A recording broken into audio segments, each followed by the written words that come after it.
역사를 바꾼 세 개의 사과가 있다. 그 세 개의 사과 가운데 첫 번째가 우리가 서양 사람들이 말하는 아담스 애플. 아담이 하나님 앞에 불순종한 선악과를 서양 사람들은 그냥 사과라고 그래요. 그래서 이 인류 역사에 아담의 사과가 우리의 불행을 초래한다.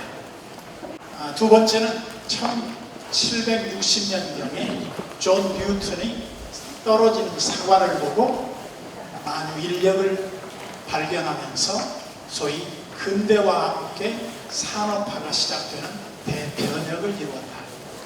그리고 이제 세 번째 사과가 뭐냐면 스티브 잡스가 애플이라고 하는 이 스마트폰을 개발한 이후에 우리 삶을 이렇게 바꿔놓아버릴 수가 없어요. 그런데 저는 하나의 더 사과가 있는데 그게 뭐냐, 코비드19라고 하는 이 독이 든 사과를 우리 인류에게 먹였는데 이게 가장 우리의 삶을 바꿔놓은 것이 아닌가 그렇게 봐요. 그런데 이 네 개의 사과를 통해서 우리는 뭘 준비해야 하는가? 우리가 과거에 누렸던, 과거에 우리가 일상에 누렸던 모든 삶은 다시 오지 않는다. 여러분들이 스펜서 존슨이라고 하는 사람이 쓴 누가 내 치즈를 옮겼을까라고 하는 책을 읽어보신 분들 많을 거예요. 뭐 두껍지 않은 얇은 책인데 거기 보면 스커리와 스니커와 햄과 허라고 하는 두 마리의 생쥐와 두 개의 꼬마 인간이 나와요. 근데 어떻게 보면 저는 그냥 네 종류의 쥐라고 보면 좋을 것 같아요. 근데 쥐들이 제일 좋아하는 기호식품이 뭐냐면 치즈예요, 치즈.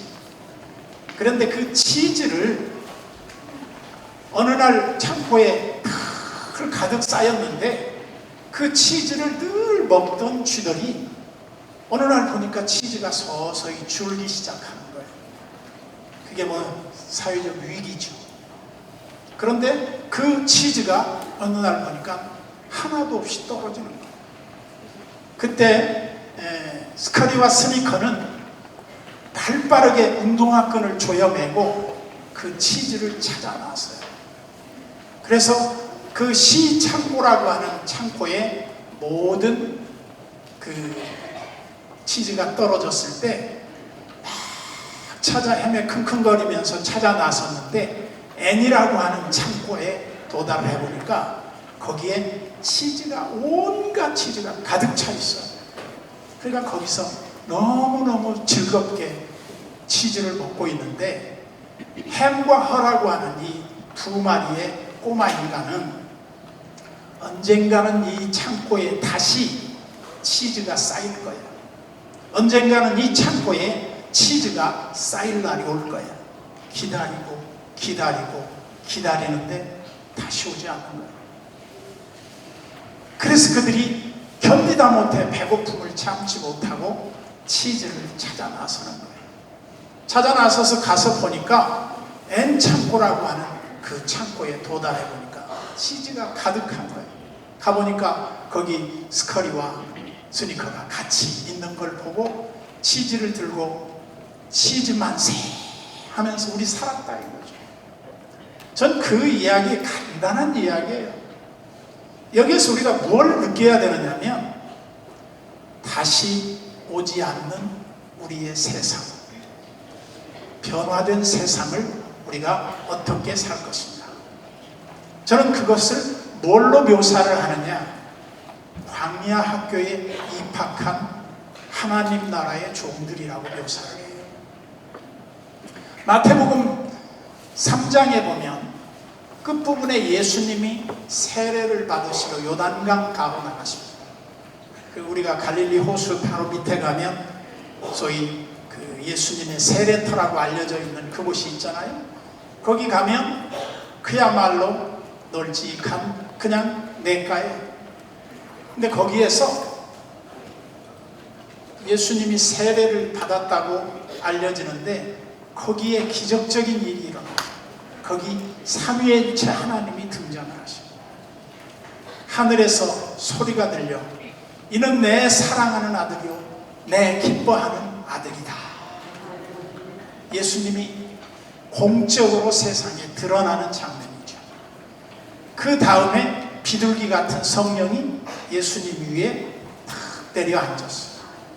그리고 예수님은 물에서 세례를 받으시고, 이제 침례교인들 같으면 침례를 받으시고 물에서 올라오신 거죠. 그래서 성부, 성자, 성령이 거기에 동시에 나타났어요. 그리고 마태복음 4장 1절에 보면 뭐가 시작됩니까? 예수님이 성령에 이끌려 광야로 나가셨다. 광야가 어떤 곳입니까? 우리가 일반인들이 생존할 수 없는 곳이 광야예요.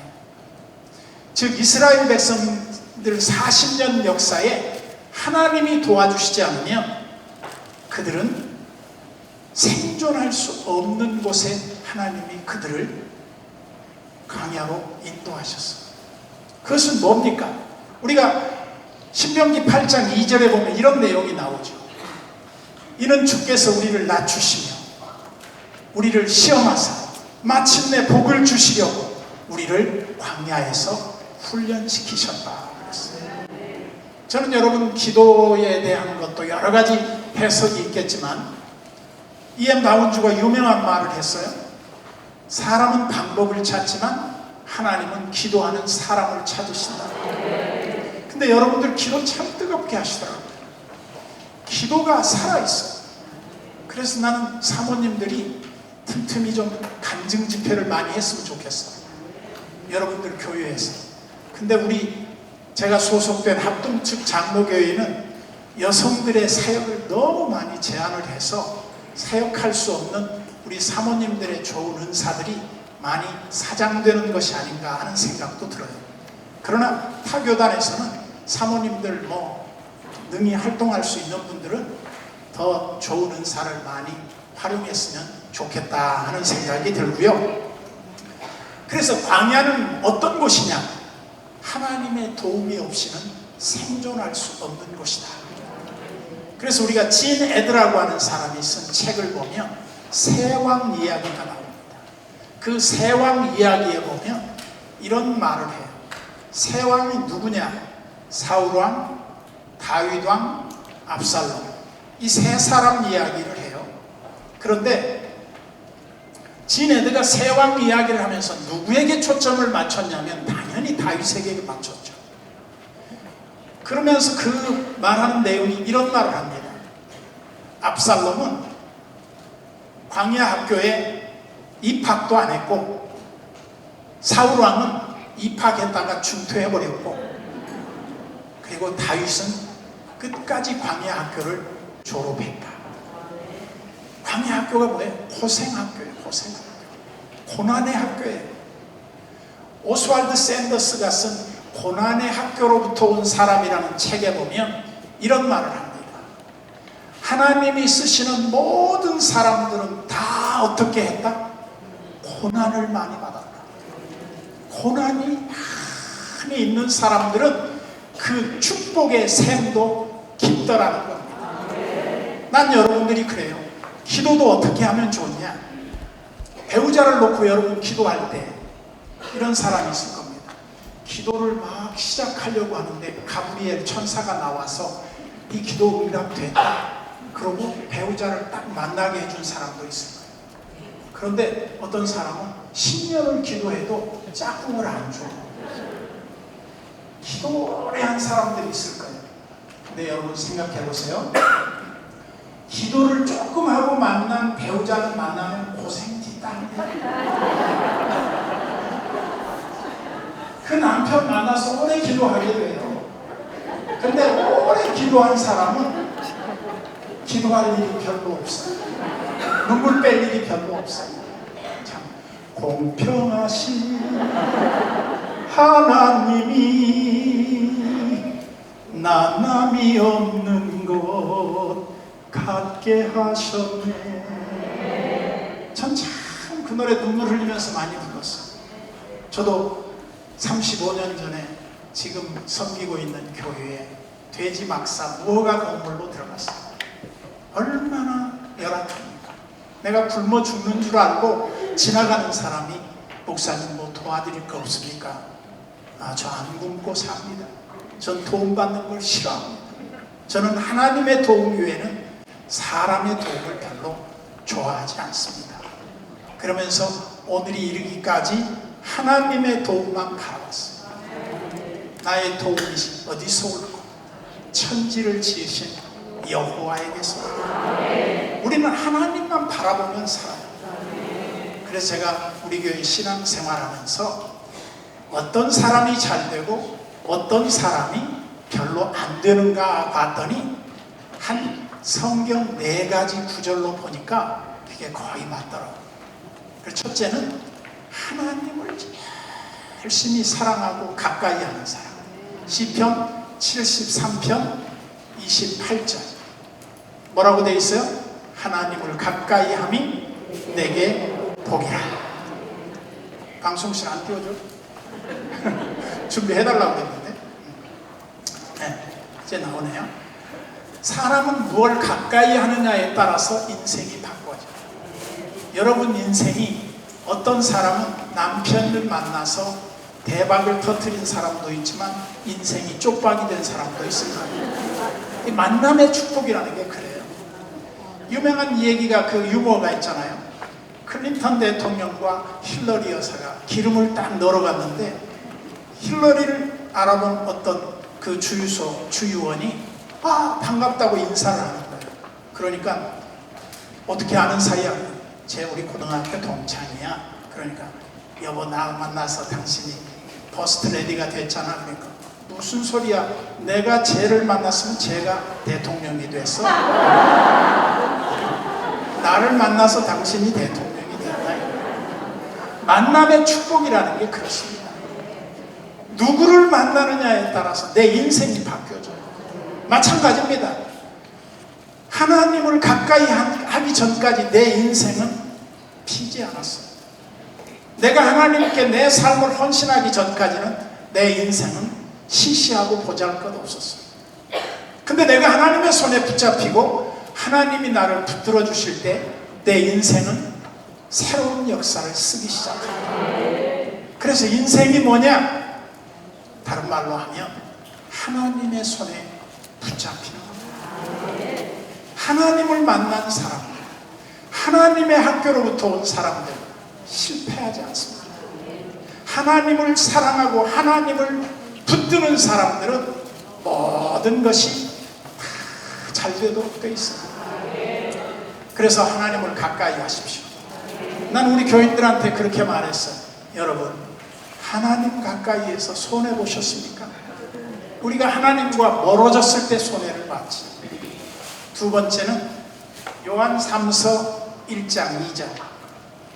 조용기 목사님의 5중 복음 3중 축복인가 그러는데, 사랑하는 자여, 내 영혼이 잘됨 같이 내가 범사에 잘되고 강건하기를 내가 간구하노라 그랬는데, 하나님 가까이 하면 영혼이 잘 돼요. 영혼이 잘 되면 범사가 잘 돼요. 그리고 예수 믿고 우리가 범사가 잘 될 뿐만 아니라 건강의 복도 보너스로 많이 누리고 살아요. 저는 B형 간염 백신 주사를 안 맞았는데 B형 간염 항체가 생겼더라고요. 그 말은 무슨 말이에요? 나도 모르는 사이에 B형 간염에 감염됐다가 나아서 항체가 형성이 됐다는 거죠. 저는 코로나도 마찬가지라고 봐요. 백신 3차 접종까지 했는데 제가 코로나에 작년 말에 양성 판정을 받고 10일 동안 격리를 해봤어요. 근데 저는 지금 슈퍼 항체가 생겼어요. 여러분 그 뉴스를 보셔서 알겠지만 코로나에 백신을 맞고 코로나에 걸렸다가 양성이 된 사람은 일반 백신의 1000배의 효과가 있다는 거예요. 물론 고생스럽긴 하지만 제가 볼 때 예방주사 한번 맞았다 생각하면 참 좋을 것 같고요. 그게 다 뭡니까? 하나님의 은혜를 입고 사는 사람은 그야말로 로마서 8장 28절 말씀처럼 모든 것이 합력하여 선을 이룹니다. 그래서 다시 말씀드립니다. 하나님 가까이 해보세요. 복된 일이 생깁니다. 영혼 잘 관리하세요. 모든 일이 잘 풀립니다. 하나님 사랑하세요. 모든 일이 다 형통합니다. 그 다음에 네 번째가 마태복음 6장 33절. 마태복음 6장 33절에 보면 그 앞에 무슨 내용이 나오냐면 무엇을 먹을까, 무엇을 마실까, 무엇을 입을까. 우리 인간은 이 염려에서 벗어나지 못했어요. 예수님 때부터 우리 지금까지 말이에요. 그런데 이 무엇을 먹을까, 무엇을 마실까, 무엇을 입을까 염려하는데 요즘 김건희 여사가 뭘 입고 나오냐 굉장하더라고요. 383만원짜리 뭐 슈트를 입고 나왔다, 뭐 143만원짜리 신발을 신고 나왔다. 여러분 눈 같은 얘기입니다. 그런 거 못 신어도 괜찮아요. 난 한 번도 우리 성도들이 신발 못 신었는가 본 적 없어요. 우리 성도들이 무슨 가방을 들고 다닐까 염려하는데 내가 우리 성도들이 가짜를 들고 다니는지 진짜를 들고 다니는지 본 적이 없고 관심이 없어요. 제가 언젠가 우리 집사람하고 저 케냐에 여행을 할 때 우리 교회 권사님이 구찌 가방 하나 명품점에서 사달라는 거예요. 그러면서 100만 원을 줬어. 그래서 가서 물어봤어요. 명품점에 가서 구찌 가방 얼마예요? 그랬더니 94만 원이래. 그러니까 우리 집사람이 전화를 했어. 권사님 94만 원인데 살까 말까? 그랬더니 사세요. 그래. 물론 우리 집사람 6만 원 삥땅 뜯었죠. 그런데 94만 원을 주고 사왔고 왔는데 그날 이제 주일날 드려야 되는데 비가 와. 그러니까 우리 집사람이 또 물었어. 권사님 이거 비 오는데 가방 들고 갈까 말까? 그래. 들고 오지 말래. 날 좋을 때 갖다 놔. 유명한 얘기 있잖아요. 비 오는 날 쓰고 다니면 가짜고 비 오는 날 가슴에 품고 다니면 진짜. 근데 가짜 품고 다니는 사람들도 많을 거예요. 자기도 몰라요. 근데 왜 사람들이 이런 거에 그렇게 관심이 많을까요? 영혼이 허약해서. 영혼이 너무 파리해져 가니까 자꾸 우리의 육신적인 어떤 걸로 채우려고 한단 말이에요. 이런 것이 우리의 영적인 생활을 엄청 깎아먹는다 이 말이에요. 저는 여러분들이 성공하고 잘되고 복된 목회를 하려면 어떻게 해야 될까? 제일 좋은 방법이 광야로 들어가는 거예요. 제일 좋은 방법이 무릎으로 사는 거예요. 세상 사람들이 다 추구하는 거 대부분 다 헛된 것들이에요. 우리 주님이 요구하시는 것은 그런 것들이 아니거든요. 그런데 우리가 속고 사는 거예요. 무엇을 먹을까, 무엇을 마실까, 무엇을 입을까, 무슨 가방 들고 다닐까, 무슨 신발 신고 살까. 이런 세상적 염려가 우리의 영적인 것을 갉아먹는단 말이에요. 자, 그러면 이제 코로나가 끝났어. 부익부 빈익부 현상이 와요. 모이는 교회는 더 모여요. 안 모이는 교회는 더 안 모여요. 재정적인 어려움 있는 교회는 더 어려워요. 넘치는 교회는 계속 넘쳐요. 왜 이런 현상이 나올까요? 제가 볼 때 그 고난의 학교를 잘 다닌 사람에게는 하나님이 길을 내줘요. 왜? 하나님은 광야에 길을 내십니다. 사막에 샘을 터뜨리십니다. 그런데 여러분, 우리가 마음대로 안 되는 것 중에 하나가 목회예요. 그런데 내가 후배들한테 목회가 부흥되고 잘 되려면 어떻게 하면 될까? 제가 우리 신학생들한테 설교할 기회가 몇 번 있어서 이런 말을 했습니다. 3가지 관절이 잘 구부러져야 한다. 첫째는 기도하는 무릎이 잘 구부러져야 되고, 2번째는 겸손하게 인사하는 허리가 잘 구부러져야 되고, 3번째는 교만하지 않도록 목을 잘 숙여야 한다. 겸손해야 한다. 겸손히 하나님과 동행해야 한다.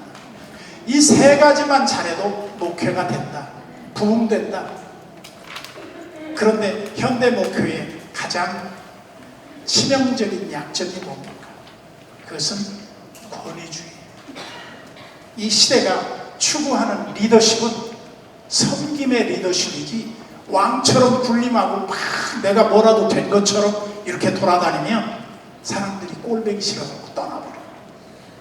그래서 우리가 늘 하나님 앞에 낮은 자리에서, 광야에서 항상 겸손하게 다른 사람의 발을 씻겨주는 마음으로 섬기는 자가 돼야 되는데, 여러분, 섬기면 그게 손해나는 게 아니에요. 제가 목회하면서 이런 일이 있었습니다. 제가 돼지막사에서 시작했다고 그러잖아요.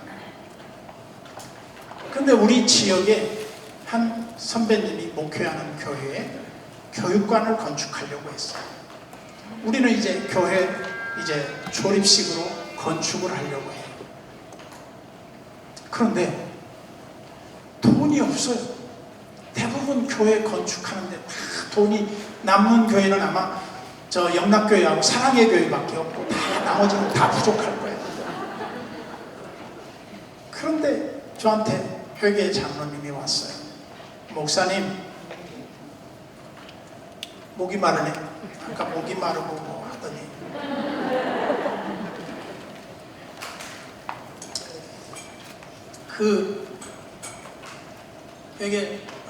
회계 장로님이 저한테 뭐라고 말하느냐면 이렇게 말했어요. 목사님, 은행 대출도 받기 어렵고 돈은 없고 교회 건축을 하려면 어떻게 해야 되겠습니까? 그랬더니 저한테 물어요. 저한테 그렇게 묻길래, 장로님, 지금 교회 통장에 뭐 돈 있는 거 없습니까? 그랬더니 놀랍게도 그 어려운 교회인데 내가 11조를 내면 내 퇴직금을 준다고 11조를 다 통장에 모아놓은 거예요. 교회가 참 은혜로운 교회죠. 내가 시키지도 않았어. 그런데 그들이, 아니 내가 30대 초반에 갔는데, 아니 무슨 그때 은퇴야. 근데 통장에 몇 천만 원이 있더라고. 그래서 내가 그거 빨리 찾아오세요. 그거라도 보탭시다. 그게 얼마나 될지 모르겠지만 그거 건축하는 데 썼어. 근데 그 이웃교회는 어떤 대처가 있었냐면, 목사님이 부임해서 제법 이제 은퇴 후에 연금을 계속 넣었어요. 근데 이제 그 교회는 교육관을 지으려고 했어요. 교육관을 지으려고 하니까 돈이 부족하니까 장로님이 역시 목사님을 찾아왔어요. 목사님, 재정 형편이 넉넉치 않아서 목사님 퇴직금 들어간 것 좀 깨서 우선 쓰고 나중에 넣으면 안 될까요? 그러니까 목사님이 아까운 생각이 드는 거예요. 그때 당시에는 복리로 이자를 쳐줬거든. 그러니까 목사님이 아까운 마음에 이렇게 말했어요. 그러면 그 돈 깨는 대신에 복리로 이자 쳐서 그 올라갈 것까지 다 계산해서 나중에 나 줘. 그랬어요. 그 교회 목회했을까요? 못했을까요? 자기 욕심 차리면 사람들이 싫어요. 내가 희생해야 돼. 여러분, 우리가 이스라엘 왕조를 보면 500년 역사예요. 우리 조선 왕조도 보면 500년 역사예요. 비슷한 점이 있어요. 그런데 유다의 왕들 중에 하나님의 합격점을 받은 왕은 4사람밖에 없어요. 그게 누구예요? 다윗, 여호사밧, 히스기야, 요시야. 이 4왕 외에는 다윗의 묘실에 못 들어갔어요. 다른 말로 하면 성분이 못됐다 이 말이에요. 죽어서도 그들이 어디 묻히느냐를 성경은 정확하게 기록해요.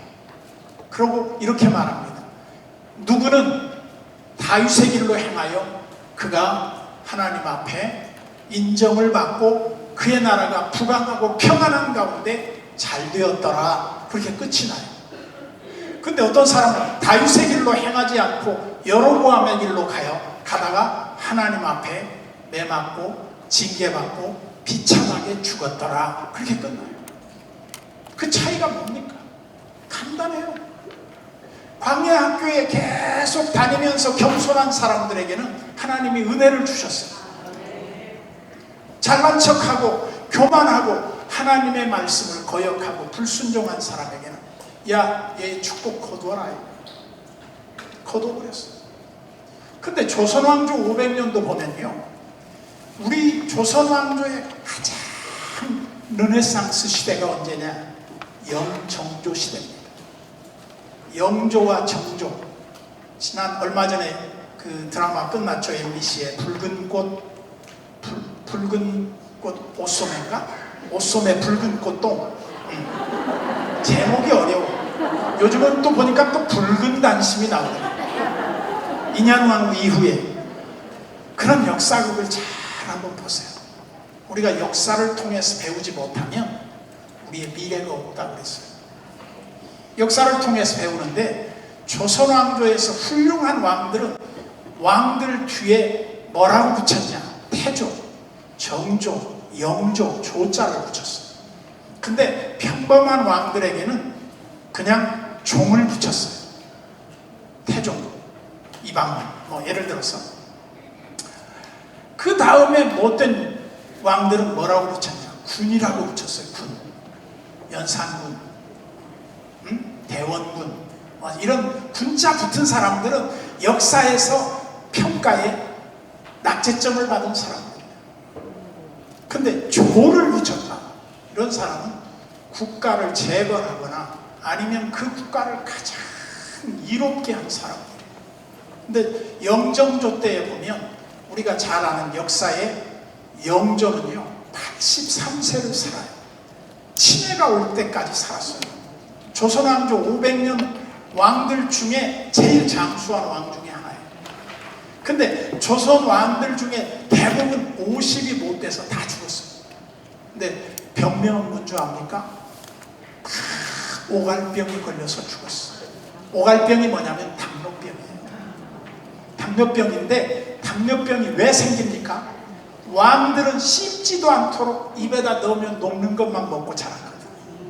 그러니까 빨리 죽었어요. 그러니까 광야 학교를 안 들어간 왕들이에요. 거친 밀빵을 먹고 막 거친 채소를 씹어 먹고 막 솔 껍질을 벗겨 먹고 이런 사람들이 잘 되는 거지. 그냥 하나 넣어주면 없어. 이런 사람은 인생이 후반전이 없어요. 오갈병에 걸려 죽어버려요. 제가 무슨 얘기를 하려고 합니까? 영조가 사도세자를 그 뒤지에 넣어가지고 굶겨 죽이잖아요. 그때 정조가 손자가 할아버지에게 무지무지하게 사랑을 받았어요. 아버지는 미워했지만 노론들에 의해서 미워했어요. 그런데 그 사도세자가 뒤집박수 옆에서 아버지를 찾아. 그리고 어린 그 손자가 할아버지한테 할아버지, 우리 아버지 살려주시면 안 돼요? 우리 아버지 좀 살려주세요. 근데 그 말을 안 듣고 노론들의 주장에 의해서 아들이 죽어요. 근데 그 장수하신 영조 때문에 손자 정조가 왕위에 오르는데 왕위에 오르는 과정이 너무너무 험난합니다. 생각해보세요. 아버지가 역적으로 죽었어요. 아무리 왕의 손자지만 이 손자는 역적의 자식이에요. 그러니 노론들이 그를 얼마나 시기하고 핍박하고 죽이려고 했겠어요. 그러니까 한마디로 고난의 길을 가는 거예요.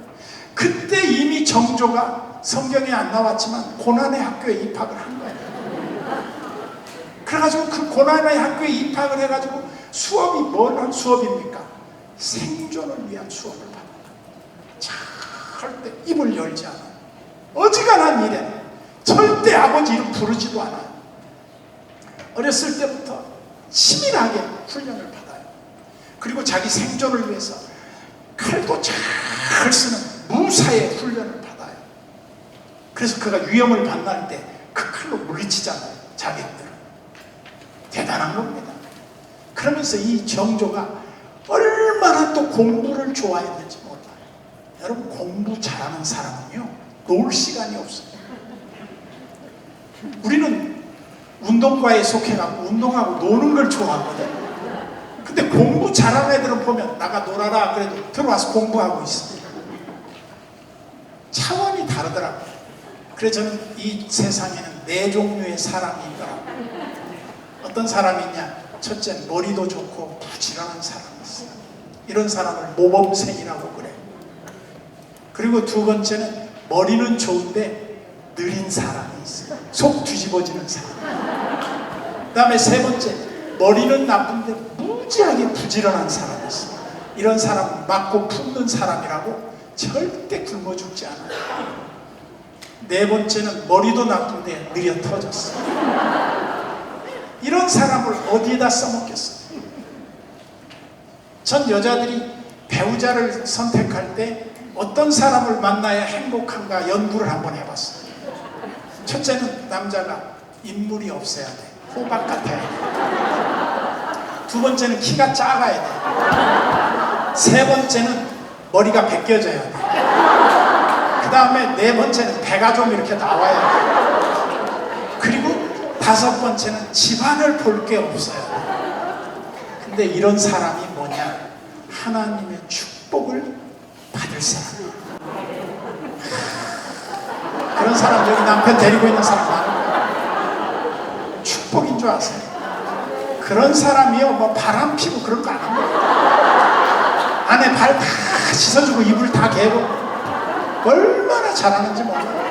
단지 밖에 데리고 다닐 때 좀 쪽팔린다 뿐이지. 저는 그걸 우리 교인들 중에서 봤어요. 그런데 여자들도 마찬가지예요.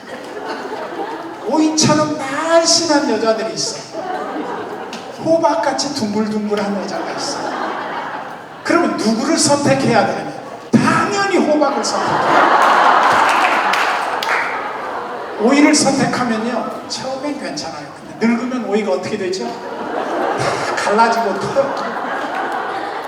근데 호박은 늙으면 어떻게 돼요? 누렇게 익어요. 그러면 그 누런 호박이 어디 가요? 우리 집 안방에 들어와요. 안방을 차지하고 있어요.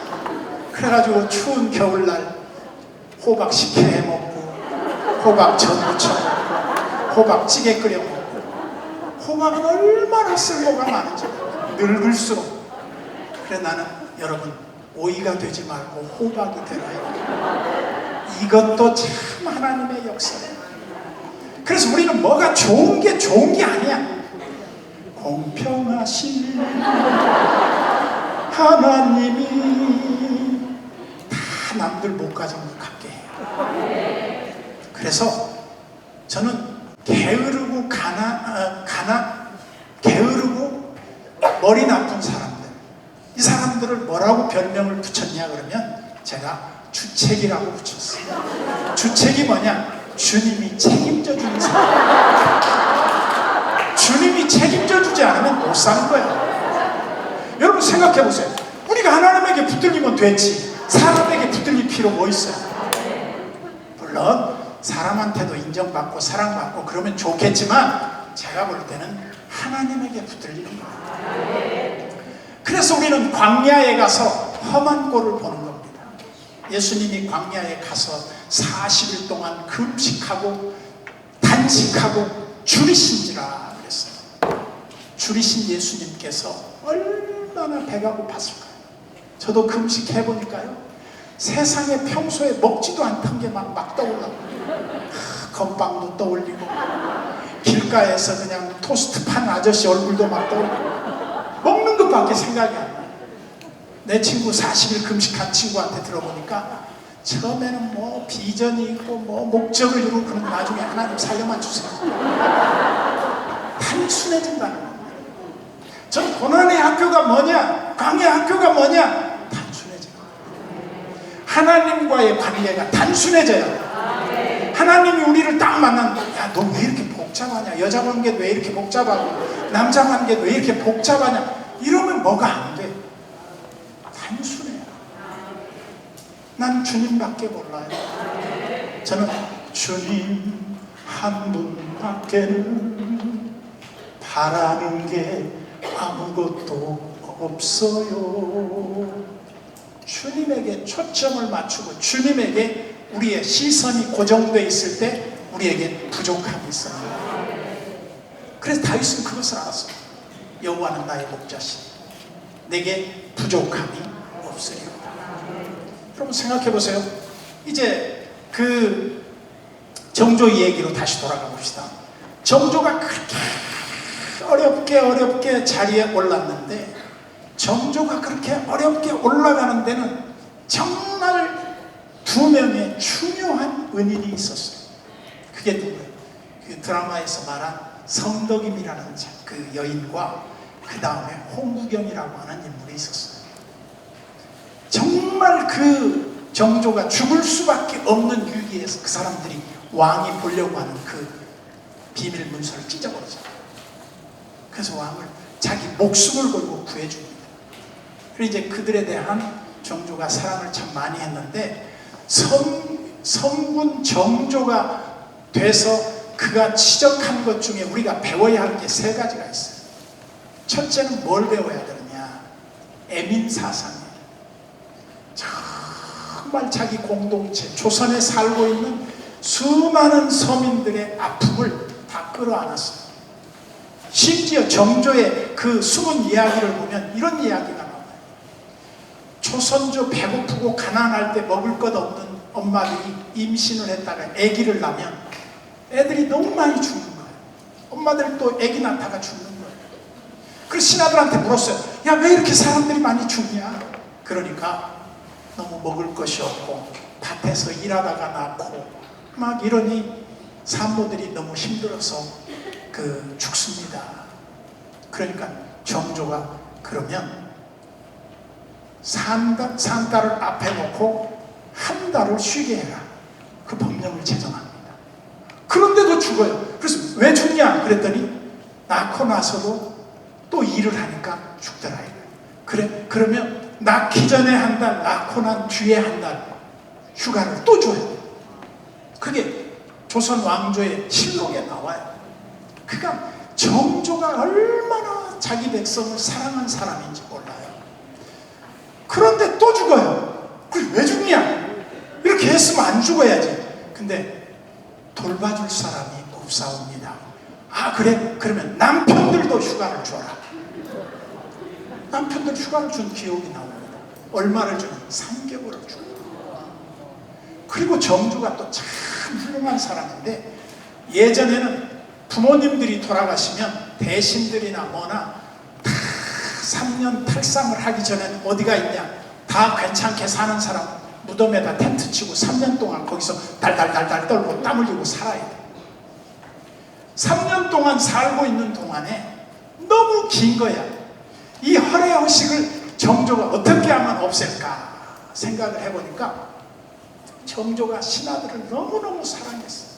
그러니까 정조가 이제 부모님이 돌아가시면 다 지방에 내려가서 엄마 묘 곁에, 아버지 묘 곁에 효도라고 쭈그리고 앉아있는데 언제 올지 몰라. 조정이 뭐가 되겠어?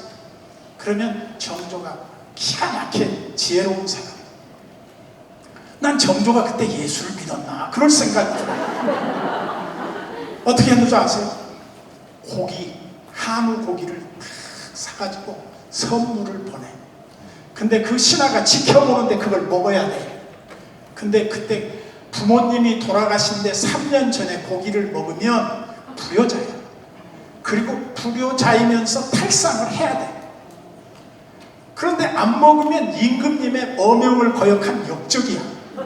먹어야 돼, 안 먹어야 돼? 울며 겨자 먹기로 먹어요. 그 말은 무슨 말이야? 제도를 바꿨다. 너무나 부모님 살아계실 때 효도하면 됐지, 죽어서 그렇게 묶여있는 게 좋은 게 아니다. 바꾼 거예요. 그러니까 깨어있는 사람이죠. 그 다음에 또 이 사람이 뭘 했냐? 자기 아버지가 사도세자인데 역적으로 몰려 죽었는데 자기가 왕위를 복권하고 나서 아버지에게 면죄부를 주고 아버지 묘를 어디다 쓰냐면 화성, 지금 말하면 수원성 안에다가 정조의 아버지를 모셔요. 효자예요, 효자. 모셔놓고 그 아버지에게 1년에 한 번씩 가서 아버지 산소에 가서 아버지를 찾아 뵙는 거예요. 근데 그때 갈 때 지금 경복궁에서 한강을 건너가려면 다리가 없었어요. 그때 어떻게 갔냐? 그때 이 동네가 다산 아닙니까? 정약용 씨. 정약용 씨가 정조에 너무너무 신이 많은 신하였어요. 근데 정조가 너무너무 이 정약용의 도움을 많이 받아요. 그래서 정약용이가 그 한강에다가 배들을 다 나룻배들을 모아. 그래가지고 끈으로 묶어. 그래가지고 거기다 다리를 모아. 그리고 팔을 다 깔아. 그리고 거기를 왕이 지나가는 거예요. 가마 타고. 그러면 우리가 이제 인천공항 같은 데 들어올 때 보면 벽에 껐덕껐덕껐덕 하고 이제 그 디지털로 그 왕의 행차를 재현해 놓은 그 옛날 그림이 있는데 그게 정조가 지나가는 모습이에요. 근데 정조가 얼마나 효자였냐. 1년에 한 번 아버지 무덤에 가서 실컷 울고 오는 거예요. 그런데 가는데 백성들이 연도에 쫙 나오는 거예요. 백성들의 아픔을 누구보다도 귀를 기울였던 소통의 최고의 리더였어요. 그래서 어떻게 하느냐. 왕이 저기 지나가면 대부분 사람들이 왕의 행차를 보기 위해서 쫙 나오는데 전부 다 왕의 행차를 어떻게 해요? 이렇게 보고 고개를 들었다면 큰일 나는 거예요. 근데 저 뒤에서 어떤 사람이 징을 딱 쳐요. 그러면 영조 전에는 저놈 장장 잡아다가 주리를 틀어라 그랬어. 근데 영조는 징을 딱 치면 저 사람에게 무슨 억울한 일이 있는지 들어보자, 불러라. 그러니까 길이 험난한데 멀죠. 멀어진 길이 더 늦어져요. 그 신하들이 얼마나 귀찮고 짜증나겠어요. 그런데 이 정조는 그 사람 불러가지고 자세하게 얘기를 들어. 그러면 또 어떤 사람이 지나가다 또 들어. 백성들의 아픔을 다 해결해 줘. 그래서 그렇게 지나가는 12년 동안에 정조가 해결해 준 건수가 얼마냐? 3,500건. 즉석 해결해 준 게 3,500건. 그리고 흉년이 들어서 백성들이 먹고 살기 힘들 때 비상식량으로 왕의 창고에서 있는 곡식을 다 꺼내서 백성들 나눠줬대요. 그런 왕이 없어요. 어려운 때 밥 한 끼 얻어 먹으면요 정말 은혜를 못 잊는 거예요. 그러니까 여러분 목회하면서 사람들을 얻는 방법 중에 하나가 뭐냐면 사랑하는 거예요. 두 번째는 그들의 아픔을 내 아픔으로 받아들이고 그 아픔을 내가 어떻게 하면 도와줄까? 소통을 해야 돼요. 애민과 소통. 그리고 마지막에 제일로 중요한 리더십의 가장 강점이 뭐냐? 헌신이에요. 헌신. 제가 다른 교회 가서 설교할 때면 유다에 대한 설교를 많이 했습니다. 여러분 기도원 가서 혹시 내 설교 들었으면 한 번쯤은 들어왔을 거예요. 여러분 야곱의 12아들 중에 잘난 놈들이 얼마나 많습니까? 제가 볼 땐 야곱의 12아들 중에 제일 잘난 아들이 누구냐면 루벤이에요. 루벤은 인물이 잘생겼어요. 머리가 좋아요. IQ가 기가 막혀. 유광이 초등하고 권능이 탁월하다고 그랬어요. 리더십이 뛰어났어요. 근데 왜 하나님이 그를 안 써요? 하나님은 똑똑한 사람 별로 안 좋아해요. 못난 거, 부족한 거, 볼품없는 거, 촌놈들. 모르겠어. 우리 저 설동훈 목사님 촌놈인지 아닌지 모르겠어요. 저는 지금도 우리 동네 가면 저 전라북도 부안군 보안면 우동리라고요. 정말 산골입니다. 마을버스도 안 다닙니다. 제가 어느 날 정말 예수 믿고 구원받아서 하나님께 미쳐가지고 헌신하고 중학교 2학년 때부터 새벽 기도를 했는데 저는 공부를 맨날 꼴찌했어요. 왜? 새벽 기도 중학교 때부터 갔으니 뭐 학교 가지. 이랬겠지. 참이 늘 부족해.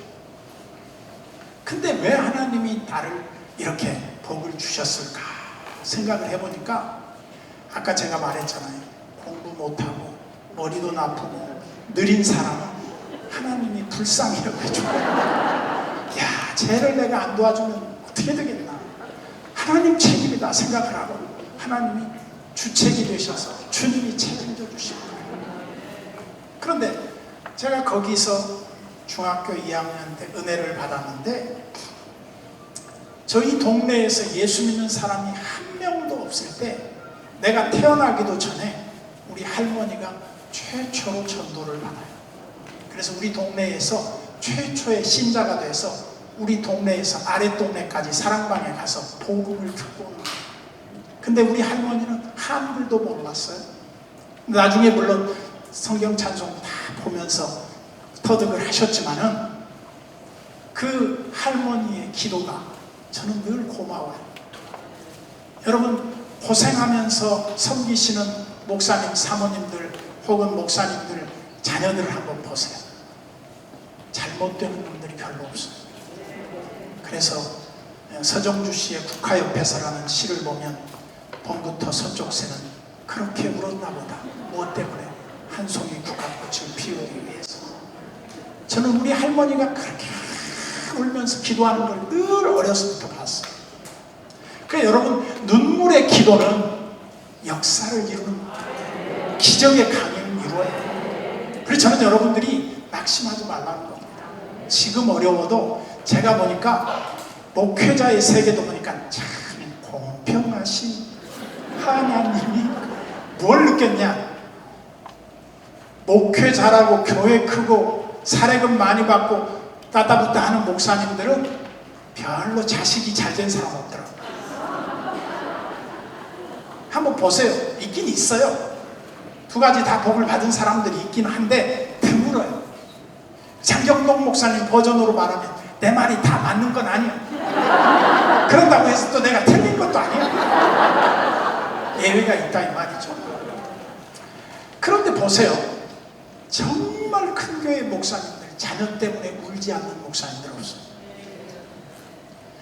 세계 역사 1인자들이 다 자식 때문에 통곡을 하며 울었다. 근데 여러분, 이 땅에서 어렵게 산 사람들은 자녀들이 너무너무 효도해. 의사가 되지, 판검사가 되지, 회장이 되지, 너무너무 잘 나가는 거예요. 여러분, 그러니까 공평하신 하나님, 걱정할 필요가 없어요. 뭐 잘 되는 거 부러워할 필요가 없어요. 그래서 제가 아까도 말씀드렸지만 머리도 좋고 부지런한 사람은 훌륭한 인물이 못 됩니다. 뭐가 되느냐? 대부분 그런 사람은 비서실장, 참모 이런 사람들. 그리고 머리가 기가 막히게 좋은데 느린 사람들은 대부분 CEO, 이 최고 경영자가 된다는 거예요. 왜 그러냐? 사람을 일을 시켜놓고 부지런하면 밑에 사람들을 늘 감시하고 관리하다 보면 그 밑에 못 있는데 사람들이 다 떠난다는 거예요. 힘들었어. 그러니까 모른 척하고 게으른 척하고 그냥 잘 되겠거니 내버려 두어요. 그러면 잘 되게 돼 있어. 제가 목회 복을 받았는데 어떻게 잘 됐느냐? 게으르니까. 제가 넷째 과라니까요. 공부도 못하지, 느리지. 얼마나 보잘것없는 건지 몰라요. 근데 저는 하나님 앞에 무릎으로 살았어요. 기도의 11조를 무릎으로 드리자. 하나님 앞에 엎드려 있었더니 하나님이 불쌍히 여겨주니까 간단하게 끝나는 거예요. 여러분, 그 엎드려 있는 시간이 오래일수록 좋다는 겁니다. 우리가 그러잖아요. 촉새와 황새는 수준 차이가 있어요. 황새는 아무 때나 막 날아다니지 않아요. 촉새는 아무 데나 날아다녀요. 근데 황새는 날아다니기를 언제 하느냐? 엎드려 있는 시간이 많아. 쭈그리고 있는 시간이 많아. 필요할 때만 날아가. 그 쭈그리고 뭐 했냐? 기도하고 있어, 황새. 근데 촉새들은 맨날 돌아다녀. 그래서 저는 인생이 다 하나님의 특별한 방법으로 지음받고 이 땅에 오셨는데 지금만 두고 보지 말자는 거예요. 난 여러분 은퇴 후에 두고 보자. 누가 잘 되는가? 여러분, 자녀들이 잘 되잖아요. 누가 자녀들이 잘 되는가? 엄마가 눈물을 흘려 기도하는 자식들이 잘 된다. 저는 자식 잘 되면 끝난 거예요. 엄마 고생 끝. 이제 행복 시작이 되는 거예요. 근데 목사님들, 뭐 잘 나가는 분들 자식 때문에 맨날 울고 늙어서도 별로 얼굴이 안 펴져. 다 그렇다는 건 아니야. 그렇지 않은 분들도 많이 있어요. 그래서 제가 결론으로 말씀을 드리겠습니다. 하나님이 우리를 부르셨어요. 하나님이 우리를 고생 끝 행복 시작으로 이렇게 축복을 하시지 않고 왜 우리를 힘들게 놔두실까? 광야에 거기 엎드리라는 거예요. 그래서 저는 광야 학교는 무릎으로 다니는 학교다. 눈물로 다니는 학교다. 거기 눈물로 기도로 하나님 앞에 엎드려 있으면 하나님이 언젠가는 만나 주시는데 등을 두드려 주셔요. 내가 사랑하는 딸아, 내가 네 기도를 들었다. 여러분 생각해 보세요. 한나가 눈물 흘려 기도하니까 사무엘 같은 놈이 나오는 거예요. 한나가 막 잘 나가고 막 저기 막 좋은 가방 들고 다니고 그랬어 봐요. 그 기도했겠어요. 한나가 서름 당하고 눈물 흘리고 분인나가 열받게 하니까 주여 성전에 가서 잠을 잤어. 그랬더니 그 어머니의 그 아들이야. 사무엘도 어때요? 낳자마자 젖띠니까 성전에다 맡겨버려요. 여러분 생각해보세요. 사무엘을 젖댔을 때 몇 살 때 뛰어가지고 성전에다 맡겼을까요? 한번 대충 맞춰봐요. 사무엘 몇 살 때 젖댔을 것 같아요? 3살, 5살, 7살? 제가 볼 때는 한 7살 때 젖을 띄지 않았나 그렇게 봐요. 왜냐? 그거 늘 안쓰러워서 엄마가 젖은 안 먹여도 그냥 엄마 젖 붙들고 자고 있었겠지. 그래서 이제 젖을 띄면서 이제 그 성전에 맡겼는데 이 아이가 집에 어미 닮아가지고 성전에서 자. 슬리핑백 하나 덮어 쓰고 그 차가운 겨울 바닥에도 그 땅바닥에서 자는 거예요. 자는데 하나님이 그게 사랑스러운 거예요. 그래서 어느 날 하나님이 쌤 불러요. 그러니까 막 뛰어가요. 어디로? 엘리 제사장에게. 제사장님 저를 불렀길래 저는 왔습니다. 그러니까 난 너 안 불렀다. 근데 그때 엘리는 뭐예요? 뜨뜻한 안방에서 잠만 자고 있는 거예요. 그 새끼들은 다 뭐예요? 나쁜 짓 하고 돌아다니고. 하나님이 엘리 가문에 싫은 거예요. 그런데 사무엘은 너무 이쁜 거예요. 그래서 젖된 지 얼마 되지도 않는 그거 되게 하나님이 나타나시고 쌤 쫓아갔어. 또 안 불렀대. 또 쫓아갔어. 안 불렀대. 왜 하나님 이렇게 하셨을까? 저는 그때 엘리 제사장을 깨우고 있었다 그렇게 봐요. 사무엘을 깨우는 게 아니에요. 우리가 기도할 때도 주야 주야 삼창하자고. 근데 옆에 있는 사람들 중에 신학적으로 좀 아는 사람, 야 하나님 귀 안 먹었다.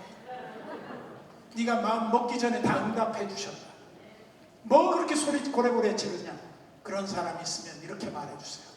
하나님 깨우는 게 아니라 내 잠든 영혼을 깨우는 거야. 기도는 그렇습니다. 하나님을 변화시키는 게 아니라 나를 변화시키는 거야. 내 잠든 영성을 깨우는 거야. 그래 결국은 어떻게 됩니까? 이제 엘리가 호칭을 해요. 하나님이 널 부르시는 것 같은데 너를 하나님이 부르시면 주여 말씀하옵소서 종이 듣겠나이다. 이렇게 하라고 그러니까 사무엘이 하나님 앞에 엎드려서 주여 말씀하옵소서 종이 듣겠나이다. 사무엘도 광야 학교에 다녀요. 그러니까 하나님이 미래에 될 일을 쫙 설명해 줘요. 그래서 사무엘이 이스라엘의 최고의 지도자가 돼요. 사무엘 말 한마디도 땅에 떨어지지 않았대. 나는 그 모든 결과가 어디서부터 비롯됐을까? 어머니의 눈물 기도. 난 여러분들이 오래 엎드려 하나님 앞에 무릎으로 나아갈 때 난 주님이 여러분들을 사랑하는 딸아, 내가 너를 들었노라. 내가 너를 반드시 도와주리라. 내가 너를 붙들리라. 내가 너를 사용하리라. 난 여러분들을 통해서 역사를 이루시기를 진정으로 기대하고 축복합니다. 고맙습니다. 저 가겠습니다.